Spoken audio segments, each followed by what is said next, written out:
கன்னி ராசிக்கு இந்த குரு பெயர்ச்சி வந்து எந்த மாதிரியான மாற்றங்களை வழங்க போகுது? மக்களமா என்ன காரணம்னு கேட்டிங்கன்னா, ஓடியவனுக்கு 9ஆம் இடத்துல குரு, ஸ்தான பலமும் இருக்கு, பார்வ பலமும் இருக்கு, ரெண்டுமே இருக்கு. அப்போ நல்ல உத்தியோகம், ப்ரமோஷன், அதிக சம்பளம், மன நிம்மதி, சந்தோஷம் அப்படின்னு சுபபாலனாக கிடைக்கும். அதில் என்ன பண்ணுவீங்க நீங்கள் அப்படின்னா, கடந்த 7 வருஷமாக பட்டீங்க இல்லையா, அதனால் நிறைய நேரம் உழைப்பீங்களா, அதில் இந்த வயிறு, கேஸ்ட்ரிக் ட்ரபிள், அல்சர், நரம்பு சம்மந்தமான பிரச்சனை, சார் நான் பிஸ்கெட்டு காஃபி சாப்பிட்டேன் சார், சமோசா சாப்பிட்டேன் சார், நான் சாப்பாடே சாப்பிடல சார், சரியாக தூங்கலை சார், தயவு செஞ்சு அதில் மனசில் வைங்க. சார் பணம் வருது சார், அதை எடுத்து நீங்கள் பெட்டியில் வைங்க, நாங்கள் போய் சொல்லணுமா? அதை ஆட்டோமேட்டிக்காக நீங்கள் செய்ய போகிறீங்க. ஆனால் உடல் ஆரோக்கியத்தில் கவனமாக இருக்கணும், மன நிம்மதி வேணும், சந்தோஷம் வேணும். இதை எல்லாத்த விட ஒரு மனிதன் சந்தோஷமாக வாழ்க்கையில் ஜெயிக்கிறான் அப்படின்னா எப்போ தெரியுங்களா? குடும்பத்தில் ஜெயிச்சானா தான் வெளிவட்டாரத்தில் ஜெயிக்க முடியும். ஒரு மனிதனுக்கு குடும்பத்தில் சந்தோஷம் இருந்தால் தான் வெளிவட்டாரத்தில் வந்து வெற்றி கொடி நாட்ட முடியும். அப்படி உங்களுக்கு 7ஆம் இடத்துல என்ன இருக்குன்னு பார்க்கணும். அந்த கிரகங்கள் குரு பார்க்குறாரு, எல்லாம் கரெக்டு தான், இருந்தாலும் ஆர்கியூமெண்ட், தயவு செஞ்சு எனக்கு தான் தெரியும் அப்படின்னு சொல்லிட்டு ஆர்கியூமெண்ட்டை நீங்கள் விடணும். அதே மாதிரி பார்ட்னர்ஸ் இருந்தாங்கன்னா அந்த பார்ட்னர்ஸோட வந்து கணக்கில் வந்து குற்றம் பார்க்கறது, இவ்வளவு செலவு வச்சுருக்கீங்களே அப்படின்னு சுட்டி காட்டுறது, 4 பேர் இடத்துல நீங்கள் சுட்டி காட்டுறதெல்லாம் வேண்டாம். அப்படி நீங்கள் நிதானமாக பொறுமையாக பேசுனீங்கன்னா இந்த மேட்டர்லாம் நீங்கள் ஹேண்டில் பண்ணிவிட்டு பிரமாதமாக வாழ்க்கையில் ஜெயிக்கலாங்க. வீடு வாங்கலாம், மனைவி வாங்கலாம், மனைவியினுடைய சொத்து சுகம் வாங்கலாம். எல்லாத்த விட உங்கள் ஆரோக்கியத்தில் கவனம் வச்சுக்கினா இந்த குரு பயிற்சி உங்களுக்கு அற்புதமாக இருக்கும். வாழ்க வளமுடன். All the best. கன்னி ராசிக்கு சூப்பராக இருக்குது அப்படின்னு சொல்லிக்கா சார், நீங்கள் உங்களுடைய பார்வை சார்? கன்னி ராசிக்கு 8ல் இருந்த குரு 9ல் வரார். 9ல் எப்பயுமே குரு வரைச்சா அவங்களுக்கு ஒரு நல்லதுன்றது ஜோதிடத்தில் சொல்லக்கூடிய விஷயம். 12 வருஷத்துக்கு ஒரு முறை தான் ஒரு ராசிக்கு 9ல் குரு வருது. ஸோ இந்த டைம் வந்திருக்கார், அதை யூஸ் பண்ணிக்கிறது நீங்கள் தான். இந்த சமயத்தில் தேவையில்லாமல் வெளியில் இருக்கிற டென்ஷன்லாம் வீட்டில் காட்டிக்கினேன், வீட்டில் இருக்கவங்க கூட தகராறு பண்ணிக்கினெல்லாம் வேண்டாம். நல்ல நேரத்தில் மறப்போம், மன்னிப்போம்.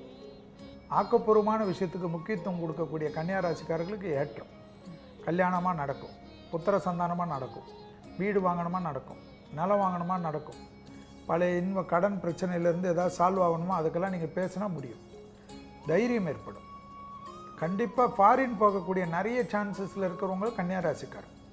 ஃபாரின் இல்லை, நான் வேறு ஊருக்கு, வேறு ஸ்டேட்டுக்கு போகணும், தமிழ்நாட்டில் கூட வேறு இடத்துக்கு போனோன்னா கண்டிப்பாக நீங்கள் நினச்சிங்கன்னா முடியும். அதே போல் தொழில் சார்ந்த விஷயத்தில் நல்ல முன்னேற்றம் ஏற்படும்.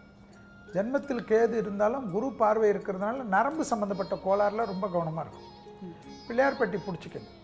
காரிய சித்தி மாலையை துணிஞ்சு சொல்லுங்கள், ஏற்றமோ ஏற்றம் ஏற்படும். புத்திர சந்தானம் அனுகூலம்லாம் கிடைக்கும். இந்த சமயத்தில் அதுக்குண்டான ஏற்கனவே இல்லை குழந்தை பிரச்சனைலாம் இருந்தால் இந்த டைமில் ட்ரை பண்ணிடுங்க. இந்த டைம் வந்து எல்லாத்துலேயும் சுபிச்சோம். பிள்ளைகளுடைய படிப்பு, உத்தியோகம், தொழில், வியாபாரம் ஏற்றம் பெறும்.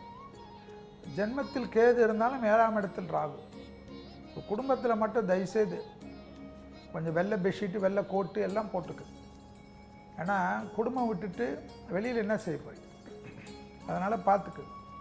ஏற்கனவே திருமணத்தில் பாதிப்பாய் மறுமணம் கண்டவர்கள் கூட கவனமாக இருக்கணும்.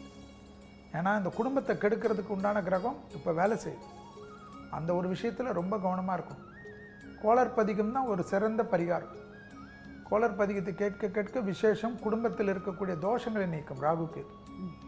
ஸோ வெளியிடம், உத்தியோகம், தொழில், வியாபாரம், பயணம் அனுகூலம், வண்டி வாகன மாற்றங்கள், அஷ்டலக்ஷ்மி கடாட்சம் எல்லாம் கிடைக்கிறதுக்கு ரெடியாக இருக்குது. இந்த சமயத்தில் கப்பில் தண்ணி சூடாக கொடுத்துட்டேன்னு சண்டை போடுறதெல்லாம் வேண்டாம். ஹாப்பியாக இருக்குது சார். கோளறு பதிகம் படிங்க அப்படின்னு சொல்லியிருக்காரு. கன்னி ராசிக்கு இந்த குரு பயிற்சி என்ன மாதிரியான மாற்றங்களை வழங்கும் நீங்கள் சொல்லுங்கள்.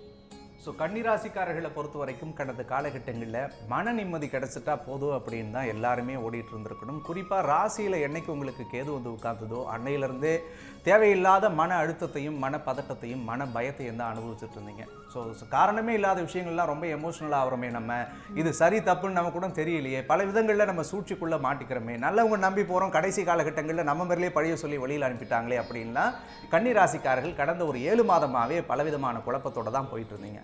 குறிப்பாக 8ல் இருந்த குரு உங்களுக்கு தேவையில்லாத சொல்லையும் பழியையும் பேரையும் கெடுத்ததுன்னே சொல்லலாம். உண்மையாக இருந்தாலும் நேர்மையாக இருந்தாலும் விமர்சனத்துக்கு உள்ளாக்கப்பட்டவர் நீங்கள் மட்டும்தான் இருந்திருப்பீங்க. அப்படி இருந்த உங்களுக்கு 9ல் குரு வரார். 9ல் குரு வரும்பொழுது முன்னாடி ஐயா சொன்ன மாதிரி ஓடிப்போன ராஜாவுக்கு 9ல் குரு வந்தால் போகிற இடமெல்லாம் சொந்த இடம்னு சொல்லுவாங்க. அதுக்கு அர்த்தம் என்னென்னா, எந்த காரியத்தை இந்த காலகட்டங்களில் நீங்கள் துணிந்து தொடங்கினாலும் கடவுள் புண்ணியத்தில் அந்த காலகட்டம் உங்களுக்கு வெற்றி அடையக்கூடியதாக இருக்கும். ஸோ கன்னிராசிக்கு குறிப்பாக குரு பார்க்கறது ராசியே பார்க்கறதுனால எண்ணம் தெளிவடையும், சிந்தனை தெளிவடையும். உடல் நலத்தில் யாராவது நோய் நொடியோடு இருந்தீங்கன்னா கண்டிப்பாக அந்த உடல் நலன் எல்லாமே பூரணமாக சரியாகும். குறிப்பாக 3வது இடத்த குரு பார்க்கறதுனால கடந்த காலகட்டங்களில் கூட பிறந்தவங்களோட இருந்து வந்த பிரச்சனை, ஃப்ரெண்ட்ஸோட இருந்து வந்த பிரச்சனை, பிஸ்னஸில் இருந்து வந்த சிக்கல்கள் எல்லாமே தீரக்கூடியதாக இருக்கும். 5 குரு பார்க்கறதுனால நீண்ட காலமாக புத்திர பாக்கியத்தை எதிர்பார்த்து காத்திருந்த கன்னிராசிக்கு புத்திர பாக்கியம் கிடைக்கக்கூடியதாக இருக்கும். என்ன அம்மா பேச்சை கேட்டு நடந்துக்கிட்டாலே போதும். கடந்த காலகட்டங்கள்லாம் தாய் எது சொன்னாலும் உங்களுக்கு எதிரியாக பார்த்துருப்போம், எங்கேயாவது கிளம்பி போயிடலாமா அப்படின்ற வாதங்கள்லாம் தாயோட இருந்திருப்பீங்க. அது எல்லாத்தையும் நீங்கள் மாற்றினாலே போதும். ஆண்டவன் புண்ணியத்தில் ஒரு பெரிய அனுகூலத்தை கண்ணிக்கு கொடுக்கும்னே சொல்லலாம். இருந்தும் 7ல் இருக்கிற ராகு, ராசியில் இருக்கிற கேதுவால மட்டும் கொஞ்சம் நிதானம், பொறுமை, அமைதி தேவை. பழக்க வழக்கங்கள் சார்ந்த விஷயங்களில் கொஞ்சம் எச்சரிக்கையும் தேவைப்படுது. இதில் மட்டும் பொறுமையாக இருந்தால் போதும், மற்றபடி எல்லாமே வெற்றி தான் உங்களுக்கு.